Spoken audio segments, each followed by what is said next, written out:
नमस्कार दोस्तों, जय महादेव।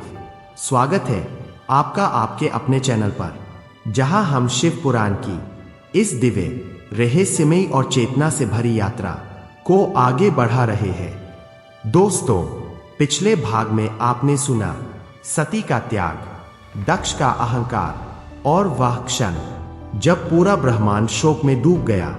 आज का भाग और भी अधिक गंभीर है और भी अधिक रहस्यमयी है।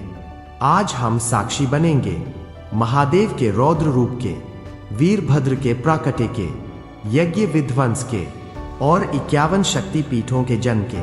सूत जी कहते हैं, सौनक जी, जब सती ने योगाग्नि में अपने शरीर का त्याग किया, तब वह केवल एक घटना नहीं थी, वह सृष्टि की चेतना को हिला देने वाला क्षण था।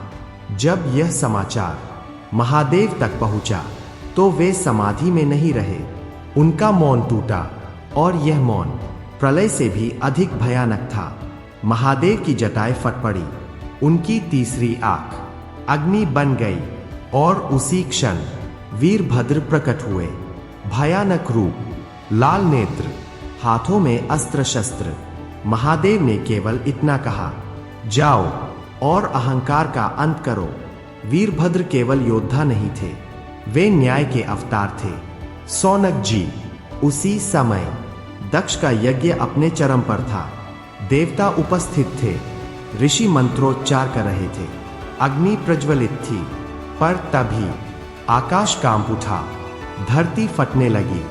वीरभद्र ने यज्ञ मंडप में प्रवेश किया, यज्ञ वेदी ध्वस्त हो गई, देवताओं की शक्ति निष्फल हो गई, ऋषि भयभीत हो उठे और अंत में दक्ष का अहंकार काट दिया गया।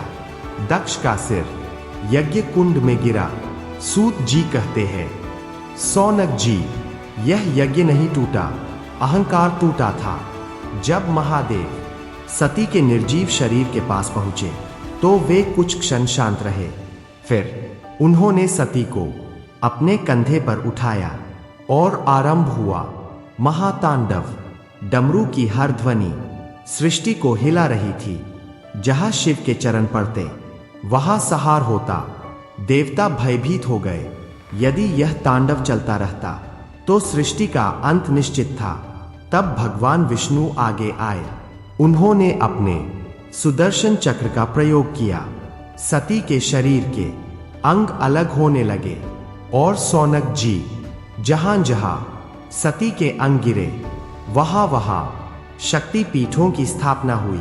कहीं गिरा हृदय, कहीं नेत्र, कहीं चरण, कहीं केश, कहीं आभूषण, कुल मिलाकर 51 शक्ति पीठ। ये स्थान केवल तीर्थ नहीं है, ये प्रमाण है कि शक्ति कभी नष्ट नहीं होती, वह केवल रूप बदलती है। कामाख्या, असम, कालीघाट, ज्वालामुखी, वैष्णो देवी, ये सब नारी शक्ति की जीवित चेतना है। शिव शांत हुए, तांडव थमा और सृष्टि फिर से संतुलन में आई। सूत जी कहते हैं, सौनक जी, इस कथा से हमें 4 सत्य मिलते हैं। अहंकार विनाश का कारण बनता है, सच्चा प्रेम त्याग सिखाता है, नारी शक्ति अनंत है, शिव न्याय में कभी विलंब नहीं करते। दोस्तों, भाग 6 का सार यही है, शिव का तांडव क्रोध नहीं, न्याय की अभिव्यक्ति है। शक्तिपीठ दुख से नहीं, चेतना से जन्म लेते हैं। अगले भाग में हम जानेंगे भाग 7, पार्वती का जन्म और तपस्या, सती का पुनर्जन्म, पार्वती की कठोर साधना, शिव की परीक्षा और विवाह की तैयारी। यदि आपको यह कथा हृदय तक पहुंची हो तो लाइक करें, शेयर करें और चैनल को सब्सक्राइब करना न भूलें। कमेंट में लिखिए, जय महादेव, हर हर महादेव।